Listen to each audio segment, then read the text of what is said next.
해야죠. 보면은, 그러니까 이제 이렇게 축삭돌기에 마리집이 있는 애들은 마리집 뉴런이라고 하고, 축삭돌기에 마리집이 없는 애들은 민마리집 뉴런이라고 하는데, 이게 내가 지금 운동 뉴런을 갖고 그려서 그런 거지 꼭 운동 뉴런만 이렇다라는 건 아니고요. 그래서 뒤에 가서 배우겠지만 어떤 애들이 그러니까 이런 뉴런들이 보면 신경이 되는 거잖아요. 어떤 신경이 그러면 민마리집 뉴런으로 이루어져 있고 마리집 뉴런으로 이루어져 있느냐? 민마리집 뉴런 같은 경우에는 그 코 있지, 코. 후각신경. 후각신경이 이런 민마리집 뉴런이라고 보면 되고요. 그 다음에 우리 이제 뒤에 가서 배우겠지만 자율신경이라 그래가지고 교감신경, 부교감신경이 있어. 교감신경과 부교감신경이 뒤쪽 부분, 신경절 후라고 하거든. 그래서 자율신경에서 너희도 적어놔 이거. 신경절 이후 뉴런이 적어놔야 나중에 가서 그때 했던 얘기가 이거구나 알 수 있는 거야.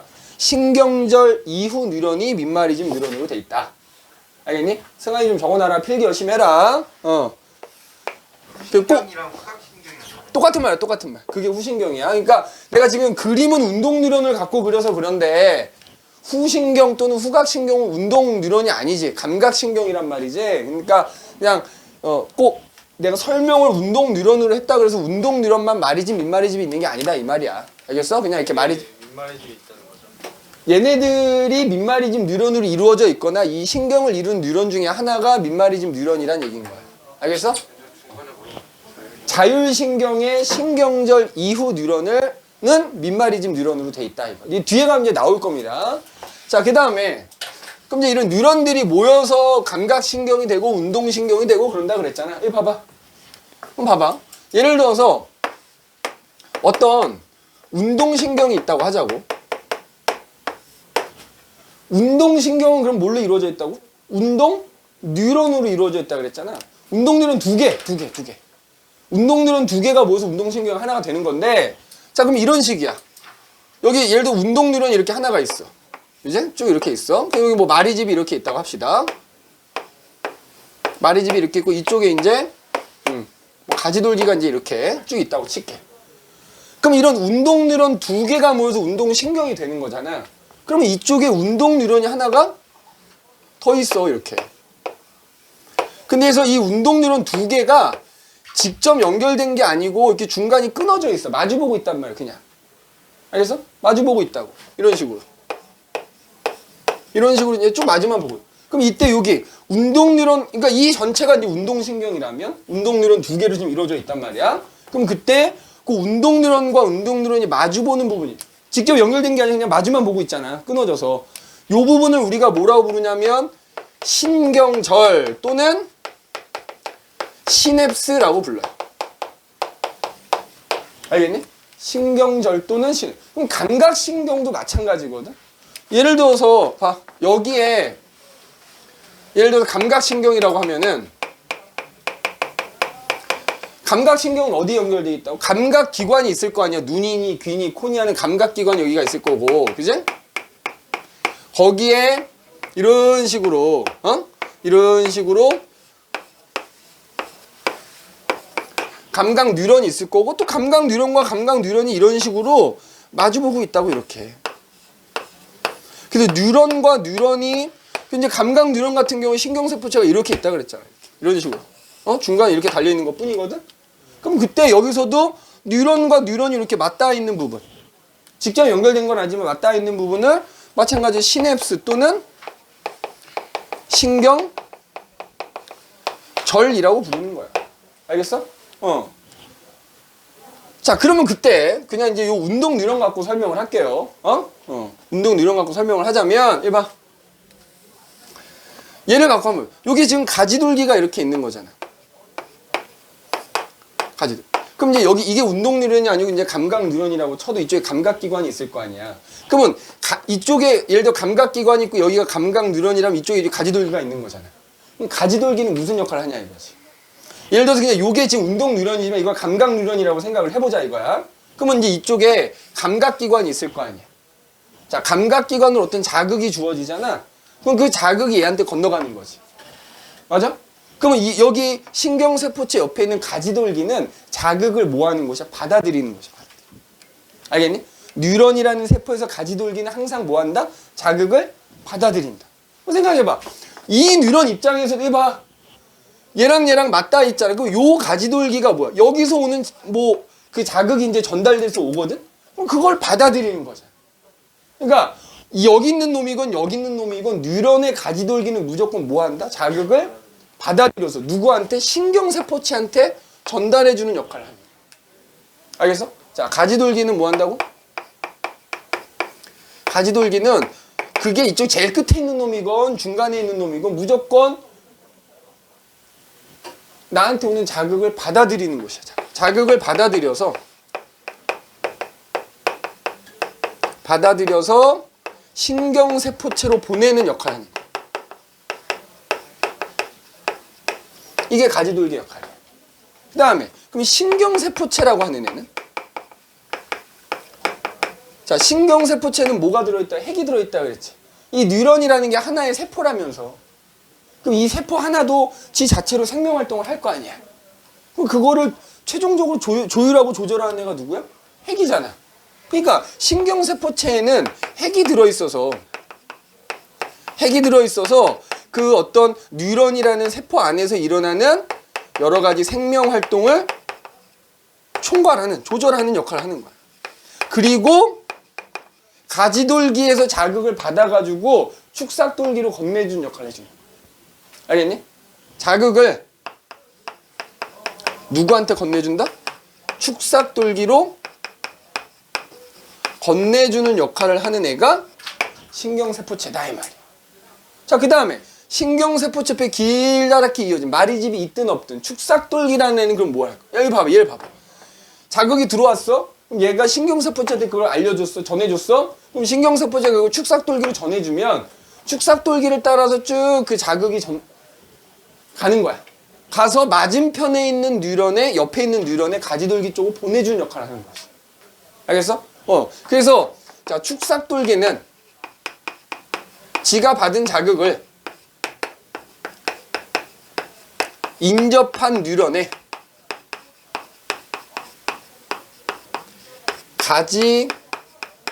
가지돌기 쪽으로 보내주는 역할을 합니다. 자, 그럼 이런 질문을 할 수 있겠죠. 선생님, 그러면 자극이 들어오면 이거 어떻게 해서 가는 겁니까? 그 자극이. 그치? 내가 일종의 전선과 같은 개념으로 생각하라. 전선에 니네 전선으로 신호 보내는 거잖아. 그 신호가 어떻게? 전기가 흘러서 가는 거 아니냐? 똑같아. 이 뉴런에서도 가지돌기로 이제 자극이 들어오면 소위 말하는 전기 신호가 생기는 거야. 그럼 그 전기 신호가 쭉 거쳐서 가는 거야. 근데 이때 아까 얘기했던 마리집 있지, 마리집. 뭐 슈반 세포가 둘둘 말려 있는 거라 그랬잖아. 그래서 내가 아까 이런 얘기 했었지. 우리가 전선으로 치자면 전선 중간중간에 검정 테이프가 감겨 있는 거나 마찬가지야. 그러면 니네 전선에서 검정 테이프가 감긴 부분에 전기가 통해 안 통해? 니네 전선을 끊었 다음에 내가 이은 다음에 거기다 검정 테이프 감으지. 왜 감어? 전기 새나가지 말라. 이 마리집은 일종의 그 전기가 안 통하게 하는 역할, 절연체 역할을 하는 거야. 절연체. 그 뒤에 가서 나오겠지만 그럼 봐라. 전선을 따라서 전류가 흘러가듯이 얘가 흐르잖아. 흘러가다 보면 마리집 나오잖아. 맞아? 마리집 나오면 여기 전기 안 통한 다음에 뛰어넘어. 여기 랑비의 결절은 마리집이 없는 부분이라고 그랬잖아. 뛰어넘어서 갑니다. 이걸 도약전류라고 하거든. 근데 어쨌든 전기 신호에 의해서 그 자극이 전달돼서 어디까지? 뇌까지 전달되는 거야. 그럼 또 뇌에서 그거에 따른 어떤 명령을 내리겠지. 뭐 통증을 느끼게 해주던지 팔을 움직이게 해든지 명령 내릴 땐 또 운동신경을 통해서 전기 신호가 쭉 가는 거야. 알겠니? 전기 신호가 쭉 가게. 다만 마리집이 있으면 그 마리집이 절연체 역할을 하기 때문에 어떻게 된다고? 그게 뛰어넘게 된다고 이렇게. 이거 뭐라고 한다고? 도약, 뭐 전도, 도약, 전류 뭐 이렇게 얘기합니다. 알겠니? 뛰어넘는다 이거. 그러면 해봐. 똑같이 자극이 주어졌는데 만약에 해봐. 여기 보세요. 똑같이 자극이 주어졌는데 만약에 여기 이제 뭐 가지돌기가 이렇게 있고 여기 신경세포체가 이렇게 있어. 뭐 하여튼 이쪽으로 이렇게 와 자극이. 근데 만약에 축삭돌기에 마리집이 없다고 하면 어떻게 될까? 그냥 뛰어넘는 거 없이 전기 신호가 쭉 가는 거야. 그럼 누가 더 빠를까? 여기 끝까지 가는 걸 기준으로 누가 더 빠를까? 뛰어넘는 게 훨씬 빠릅니다. 알겠어? 그 이유는 좀 이따 나올 거야. 뛰어넘는 게 빨라. 그지? 그러니까 이렇게 그러니까 내가 여기서 여기 갈 동안, 마리집이 있으면 여기서 여기까지 한 번에 가는 거야. 그럼 더 빠른 거 아니야? 그러니까 마리집이 없으면 여기서부터 출발한다 그러면 마리집이 없는 애는 여기서 여기 갈 동안 마리집이 있는 애는 여기에 마리집이 있어. 그걸 뛰어넘는데 요만큼 간다니까? 그러면 당연히 여기서 요만큼 가는 놈보다 여기서 이만큼 간 놈이 더 빠른 거 아니냐고. 그래서 얘가 더 빨라, 속도가. 그 다음에 민마리집인 경우에도 이거 우리가 전선처럼 생각하면 니네 전선에 전류가 흐를 때 반드시 저항이라는 게 있지. 저항이 작을수록 전류가 잘 흐르는 거 아니야? 그러면 니네 전선의 저항은 뭐 할수록 적지? 굵기가 굵을수록 저항이 작죠. 그러니까 무슨 얘기냐면 같은 민마리집이어도 이 축삭돌기가 되게 굵기가 얇은 놈이 있고 굵은 놈이 있어. 똑같은 민마리집인데 굵은 놈이 어떻다? 그러면 더 자극이 더 빨리 간다. 저항이 작으니까 더 빨리 흘러간다 이거야. 이해됐니? 같은 민마리집이어도 굵기에 따라서 축삭돌기 지름에 따라서 지름이 굵은 놈일수록 그 자극이 더 빨리 전해지게 됩니다. 자, 근데 좀 감각유련 상태가 좀 그러니까 저기에다 또 아니 그러니까 지금 내가 이런 식으로 그림을 그리는 거는 다 뉴런의 모습, 운동 뉴런의 모습인 거지. 감각 뉴런은 그냥 이 축삭도 이렇게 중간에 이렇게 달려 있다고. 저것도 신경세포. 얘도 신경세포체인데 근데 내가 항상 뉴런에 대해서 설명할 때 그냥 운동 뉴런을 가지고 설명을 할 거야. 그러니까 감각신경인데 왜 운동 뉴런으로 그려 이렇게 얘기하지 말자 이거지. 그냥 설명을 그렇게 하는 거다 이거야. 오케이? 자, 그러면 이제 50 그래서 8페이지 보시면 그 얘기가 나. 야, 전기 신호에 의해서 간대요. 맞아? 야, 그럼 봐봐. 여기에 자극이 들어오면 그럼 여기서 전기 신호가 생기게 돼야 되는 거잖아. 맞니? 그렇잖아. 그래야 뭐 가든지 말든지 할 거 아니야. 그럼 내가 자극이 주어졌을 때 이 뉴런의 한 지점, 그러니까 예를 들어서 얘기할게. 여기에 그냥 자 이렇게 민마리집 뉴런이 하나 있다고 칠게요. 잘 봐야 돼. 지금부터 이제 시간이 늦고 피곤하다고 멍 때리는 순간 날아가는 거야.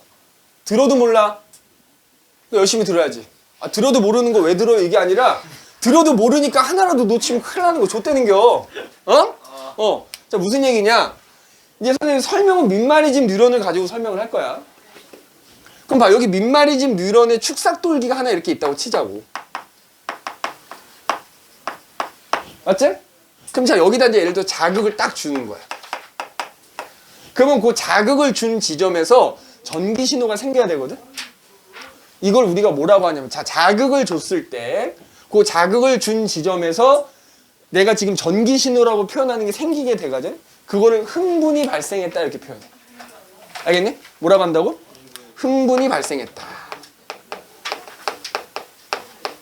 그런데 자 우리가 이제 꼬집는 거에 비유할게.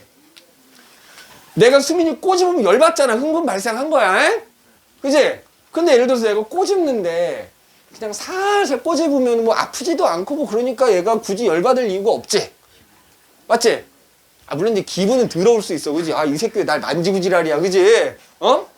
일종의 성추행이 될 수도 있겠지. 근데 어쨌든 이제 예를 드는 거니까 꼬집었는데 그냥 내가 살짝 갖다 대고 꼬집으면 안 아프잖아. 그럼 예를 들어 내가 어느 정도 세게 꼬집다 보면 어느 순간부터 아프기 시작하지. 그럼 내가 여기서 아프기 시작했다라고 표현하는 게 흥분이 발생한 거야. 그러니까 무슨 얘기냐면 뉴런에다가 니네가 자극을 준다고 해서 얘가 무조건 전기 신호가 생기는 게 아니란 말이야. 자극을 어느 정도 세게 줘야 돼. 그래서 니네 뒤에 문제 풀 때 항상 이런 말 나올 거야. 역치 이상의 자극이란 말이 항상 나오거든. 그러니까 내가 뉴런에다 자극을 줄 때 역치 이상의 자극을 주면 그 자극을 준 지점에서 뭐가 발생한다? 흥분이 발생한다 이렇게 표현한다고. 자극을 항상 받는 항상이 아니지. 자극은 받는데요? 되면 자극은 받는.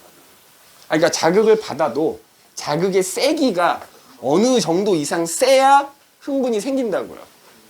이해됐어? 아까 얘기했잖아. 꼬집는 거에 비유한다면 꼬집어도 아픔을 못 느낄 때가 있을 거 아니야. 그러면 그거는 흥분이 발생한 상태가 아닌 거라고요. 점점점 세게 꼬집다 보면 어느 순간부터 아픔을 느껴. 그럼 그때 흥분이 발생한 거라고요. 그러니까 너희는 그냥 내가 지금 예를 든 거고 여기서 전기 신호가 생기게 하려는 거야. 그러니까 자극을 무조건 준다고 전기 신호가 생기는 게 아니라고. 어느 정도 이상 세기의 자극을 줘야 전기 신호가 생기는데 전기 신호가 생기면 흥분이 발생했다라고 표현하는 거고 그럼 그 흥분이 발생했을 때 준 자극의 세기를 역치라고 표현한다고요. 영웅 이해됐어? 그러니까 뉴런이 있는데 내가 여기다가 만약에 90만큼의 자극을 준 거야. 아무 변화가 없어. 흥분이 발생 안 한 거야. 근데 내가 100의 자극을 줬어. 그랬더니 여기서 흥분이 발생했어. 그럼 이 100이 바로 뭐가 된다? 역치가 되는 거야.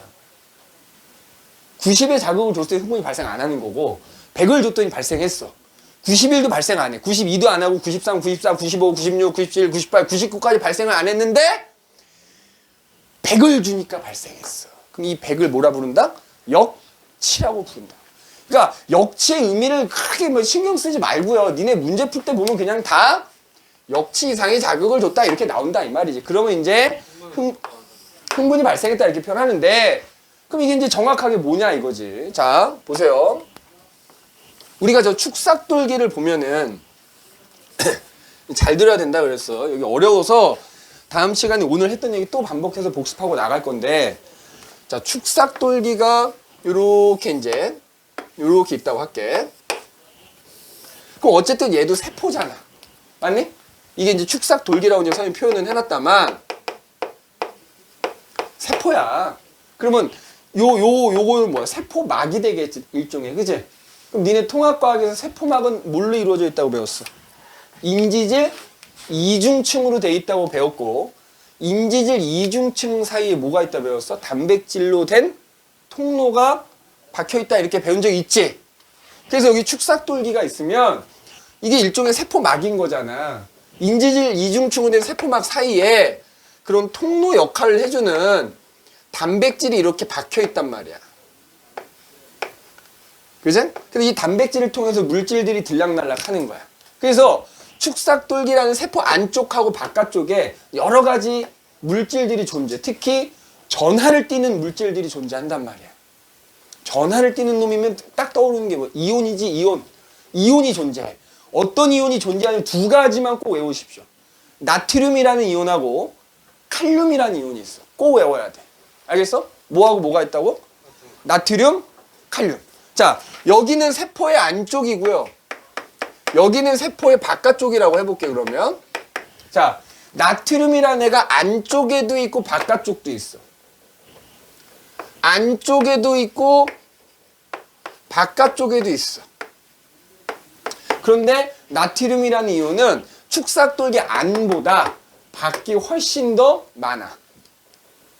그러면 그 나트륨이라는 애가 들락날락하는 전용 통로가 있어. 요 놈이야. 요걸 우리가 나트륨 통로라고 부를 거야. 알겠니? 나트륨 통로가 있어. 그 다음에 이쪽에 여기 좀 옆에다 그릴게. 여기 또 다른 통로가 하나 있어. 얘는 누구 전용 통로냐면 칼륨이라는 녀석의 전용 통로야. 근데 칼륨이라는 이온은 봤더니 얘도 안에도 있고 밖에도 있는데 칼륨은 축삭돌기 세포 안쪽에 훨씬 더 많더라는 거야. 바깥쪽에는 적더라는 겁니다. 근데 또 하나 특이할 만한 거는 이제 여기 세포의 안이잖아. 이 안쪽에 이제 나트륨, 칼륨 둘 다 양이온이잖아. 근데 안쪽에는 얘네 말고 음전하를 띠는 단백질 같은 게 되게 많아. 음전하를 띠는. 음전하를 띠는 애가 상대적으로 양이온보다 훨씬 많은 거야. 알겠어? 그 다음에 이 세포막에 또 뭐가 있냐면은 자, 나트륨, 칼륨 펌프라는 게 있어. 펌프. 자, 하여튼 요런 구조를 떠요. 평상시에. 그럼 자, 생각해 봅시다. 지금 이게 축삭돌기라는 세포의 안쪽이고 바깥쪽을 의미하는 거야. 나트륨, 칼륨이란 이온이 안과 밖에 다 존재한다 그랬지? 그리고 걔네들이 들락날락하는 통로가 있어. 그럼 생각해봐. 통로가 만약에 열리면 어떻게? 예를 들어 나트륨 통로가 열린다고 해봐. 어떻게 되겠어? 왜 들어오지? 많은 데서 적은 데로 확산돼서 들어오겠지. 꼭 명심하셔야 되고. 만약에 칼륨 통로가 열리면 어떻게 될까? 칼륨은 안에가 많고 밖이 적으니까 많은 데서 적은 데로 안에서 밖으로 확산돼서 나가겠지.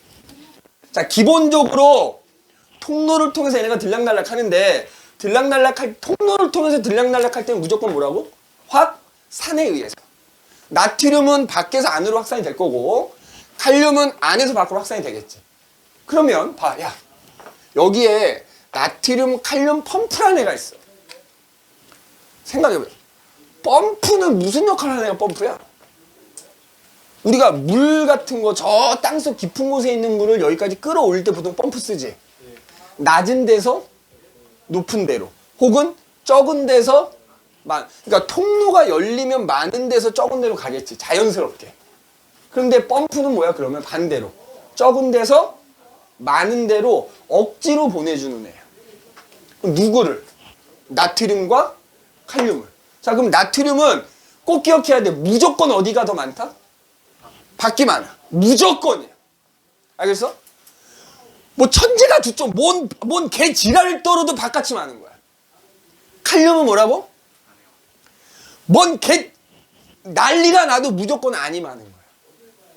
그 내가 지금 얘기한 생지랄 개 난리가 뒤에 가면 이제 뭐 여러 가지 이제 그 상황일 때가 나오겠지. 그러니까 어떤 상황이더라도 나트륨은 안이 많고 안이 적고 밖이 많은 거고 칼륨은 무조건 안이 많고 밖이 적은 거야. 그러니까 얘는 무슨 역할을 하는 애냐면 그러면 얘는 그냥 평상시에 적은 데서 많은 데로 무조건 보내는 애야. 억지로. 그러면 자, 나트륨하고 칼륨을 적은 데서 많은 데로 보내는 거야. 그럼 나트륨은 안이 적다 했으니까 얘는 무조건 안쪽에 있는 나트륨을 억지로 바깥으로 내보내는 역할을 할 거고 칼륨은 밖이 더 적으니까 밖에 있는 칼륨을 안으로 집어넣는 역할을 하거든. 물론 이제 뭐 하나, 3개 나갈 때 2개 들어오고 막 이렇게 되는데, 그러니까 요 일단 통로하고 요 나트륨 칼륨 펌프라는 거에 어떤 역할에 대해서 생각을 해보자 이거야. 그러면 자, 내가 아무런 그러니까 꼬집기 전이라고 생각하자. 내가 지금 자극을 꼬집는 거에 비유할게. 얘를 꼬집기 전이야. 그럼 전에 지금 이 상태야. 근데 안쪽에는 뭐가 많다고?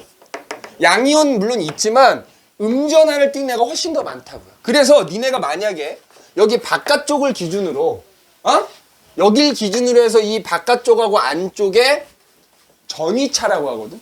전위차를 따져보면 플러스 값이겠냐 마이너스 값이겠냐. 그러니까 상대적으로 여기는 마이너스를 띄겠지. 마이너스 띈 애가 많으니까. 그러니까 밖을 기준으로 안쪽하고의 차이를 재보면 이게 마이너스를 띄게 되거든. 마이너스 70mV 정도를 띄고 있어요. 이 밖과 안의 전위차가 마이너스 70mV라고. 어디가 기준이라고? 밖이 기준이라고. 자, 그럼 이거 응용해서 이렇게 내볼게, 찬우야. 여기를 기준으로 여기 이렇게 전위차 재면 얼마야? 밖을 기준으로 바뀌면 얼마야? 전위차가 0인 거야. 자, 그러면 이 상태에서 안을 기준으로 밖하고의 차이는 얼마가 돼? 플러스 70. 그렇지. 근데 니네 이제 이 뒤에 문제들 풀다 보면 전위차란 말이 계속 나오거든. 기본적으로 전위차는 어디를 기준으로? 밖을 기준으로 안쪽하고의 차이다. 이제 밖을 기준으로 한 차이. 그럼 이게 자극이 주어지기 전이야.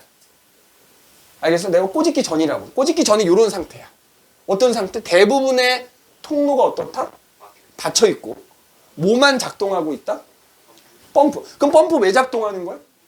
얘 내보내고 얘 들여보내는데 얘 3개 나갈 때 얘가 2개 들어오거든. 그래서 결과적으로 이 마이너스 70mV 차이를 계속 유지를 시켜주는 거야. 자, 이와 같은 상태를 우리가 뭐라고 하냐면 휴지 상태 또는 분극 상태라고 합니다. 분극 상태. 알겠어? 뭐라고 한다고? 휴지 상태 또는 분극 상태. 그러면 그때 요 전위차 요 마이너스 70mV라고 하는 걸 우리가 뭐라 불러? 휴지 전위라고 불러. 알겠니? 휴지 전위라고 부릅니다. 그러면 지금 선생님 봐봐. 긴 축삭돌기에서 요 부분만 지금 선생님이 그림을 그린 거라고 생각하면 돼. 그럼 이제 예를 들어 승한의 을 꼬집었다 치자. 자극을 줬어. 어떤 자극? 역치 이상의 자극을 줬다고 해볼게. 그러면 요 부분이 요렇게 돼. 자, 내가 여기다가 자극을 주면 자 이제 어떻게 되느냐? 여전히 칼륨 통로는 닫혀 있습니다. 아 그리고 이때 사실 칼륨 통로는 다 닫혀 있진 않고 조금 열려 있긴 하거든. 거의 닫혀 있고요. 나트륨 완전히 닫혀 있고. 그래서 그냥 칼륨 통로는 조금 열려 있고 나트륨 칼륨 펌프만 작동하면서 이 안과 밖의 전위차 마이너스 70mV를 계속 유지시켜 준다. 이렇게 보면 되고요. 자, 참고로 나트륨 칼륨 펌프는 늘 작동하고 있는 거야. 알겠어? 늘 작동 중이다. 내가 이제 여기다 나트륨 칼륨 펌프를 안 써도 늘 작동 중이라고. 그럼 이제 자극을 줬어, 내가 여기다. 딱 자극을 준 거야. 자, 그럼 어떻게 되느냐? 칼륨 통로는 여전히 닫혀 있다 그랬어. 그러면 자극을 주면 역치상의 자극을 주면 자, 나트륨 통로가 어떻게 된다? 열린다고요. 나트륨 통로 열린다고. 자, 그러면 봐. 안쪽에는 나트륨이 되게 적고 바깥에는 나트륨이 굉장히 많다 그랬어. 그 다음에 칼륨은 안쪽이 많고 바깥쪽이 적다 그랬어. 그지? 그래서 자극을 주는 순간 나트륨 통로가 열려버린다고. 그럼 어떻게 돼? 나트륨이 밖에서 안으로 미친 듯이 확산에 의해서 쏟아져 들어오겠지? 맞아? 그러면 이 안쪽이 어떻게 되겠어? 원래 마이너스를 띄고 있던 부분인데 플러스 띄는 애가 막 쏟아져 들어오니까 마이너스가 점점 약해지지 않겠어? 그래서 결국에는 여기가 뭐가 되겠어? 안쪽이 플러스가 되고요. 바깥쪽이 마이너스를 띄게 되면 상대적으로. 평상시에는 어떻다고? 안쪽이 마이너스를 띄고 있고 바깥쪽이 플러스를 띄고 있었다고. 그런데 나트륨 통로가 열리면서 나트륨이 막 쏟아져 들어오니까 양이온이 막 쏟아져 들어오니까 안쪽이 상대적으로 플러스가 돼버린다. 그러면 이때 바깥을 기준으로 해갖고 바깥하고 안의 전위차를 재면 뭐가 나오겠어? 플러스 값이 나오겠지. 근데 이게 최대치가 나올 때가 플러스 한 30에서 35 정도. 이렇게 돼. 그러면 전위가 어떻게 된가? 우리가 그래프로 그리면 자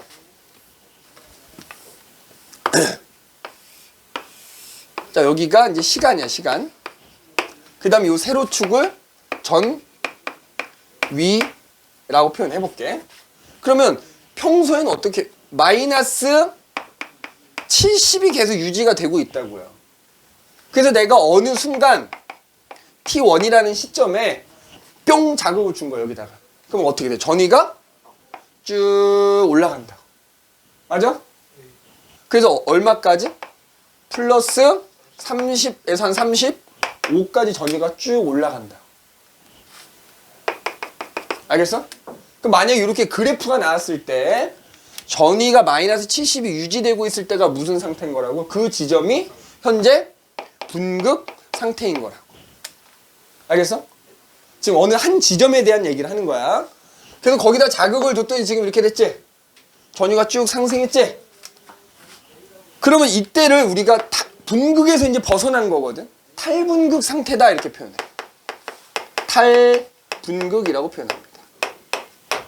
그러면 요 그래프에서 전위가 이렇게 쭉 그 지점에 전위가 상승하는 요 구간이 뭐가 되는 거야? 탈분극이다 이렇게. 탈분극에 의해서 전위가 쭉 상승한 거야. 그럼 이제 더 이상 자극을 안 준다고 해보자고. 보통 자극 한 번만 삑 주고 말았어. 그럼 이제 자, 이 안쪽에 나트륨이 많아지지 않았겠니? 맞지? 그럼 생각해봐. 야, 축삭돌기가 길게 있는데 나트륨이 막 쏟아져도 여기가 나트륨이 많아진 거야. 그럼 양옆에는 나트륨이 아니 쭉 있는데 여기 나트륨이 다 적었는데 여기만 나트륨이 많아졌잖아. 그럼 여기 많아진 나트륨이 옆으로 뭐 되겠어? 확산되겠지. 그럼 이 부분은 어떻게 되겠어? 그 얘기를 하는 거야. 그러면 이제 시간이 지나잖아? 다시 이제 나트륨 통로가 닫혀버려요. 닫히고 안에 많이 들어왔던 나트륨이 옆으로 확산돼서 가버린다고. 왜냐면 다른 데 비해서 여기만 나트륨이 많아진 거잖아. 그러니까 여긴 많고 여긴 적으니까 옆으로 가버린다고 얘네가. 알겠어? 그러면서 어떻게 되느냐? 칼륨 통로가 열려버려. 칼륨 통로가 열려버린다. 자극이 멈추면은 그러니까 자극을 한 번만 딱 주면 주고 난 직후에는 이렇게 되고 거기서 시간이 좀 더 지나면 이렇게 된다고. 그러면 그러니까 내가 그 자극을 준 지점, 그 부분이 자극 주는 순간 이렇게 되고 자극을 주고 나서 이제 더 이상 자극을 안 주고 시간이 지나면 이렇게 된다고요. 지금 이게 시간 순서란 말이야. 어느 한 지점에 자극을 주기 전, 자극을 줬을 때, 자극 더 이상 안 주고 시간이 지났을 때. 그러면 이제 다시 이제 칼륨 통로가 열리면서 여긴 칼륨이 많다며. 맞아? 그럼 칼륨이 이제 통로가 열리는 순간 어떻게 돼버려? 밖으로 확 나가버리지. 자, 그러면 봐봐. 지금 우리가 요 부분만, 그러니까 우리가 긴 축삭돌기가 있으면 지금 거기서 내가 요 부분만 갖고 지금 얘기한다고 생각하면 되는 거야. 여기다가 자극을 주기 전에 이 상태였어. 여기다가 자극을 줬더니 이렇게 됐어. 자극을 주고 나서 시간이 조금 지나면 이 부분이 이 상태가 된다. 그러면 봐라. 여기 많아졌던 나트륨 옆으로 가버리고 여기 많았던 칼륨이란 양이온 나가버리니까 이 안쪽이 다시 뭐가 되겠어? 양이온이 점점 사라지는 거 아니냐. 옆으로 가버리고 밖으로 나가버렸으니까 안쪽이 다시 점점 마이너스를 띠겠지.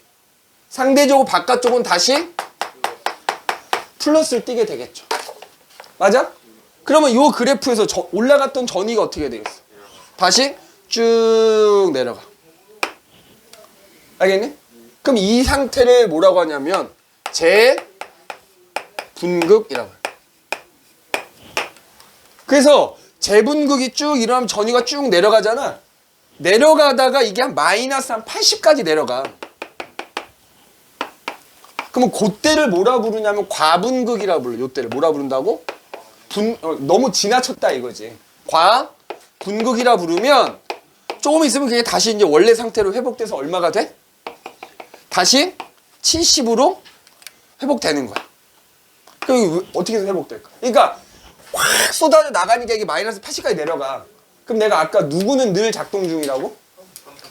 펌프가 다시 원래 회복시켜주는 거야. 그래서 지금 요 그래프가 대단히 중요한 거야. 어느 한 지점에다 자극을 주면 그 지점에서 이런 식으로 전위가 변한다. 그럼 이걸 뭐라고 하냐? 이렇게 전위가 올라갔다 내려가면 활동 전위가 생겼다 이렇게 표현한다. 알겠니? 뭐가 생겼다고 한다고? 요 활동 전위의 크기가 얼마냐로 물어보면은 요만큼. 요게 뭐야? 활동 전위의 크기가 되는 거야. 그러니까 내가 축삭돌기 한 지점에다 자극을 주면 거기서 뭐가 발생한다? 활동 전위가 한번 발생하는 거지. 알겠어? 자, 그러면 봐봐. 아까 얘기했지? 그러니까 만약에 역치상의 자극을 줘야 된다 그랬잖아. 자, 역치가 만약에 100이라고 하자고요.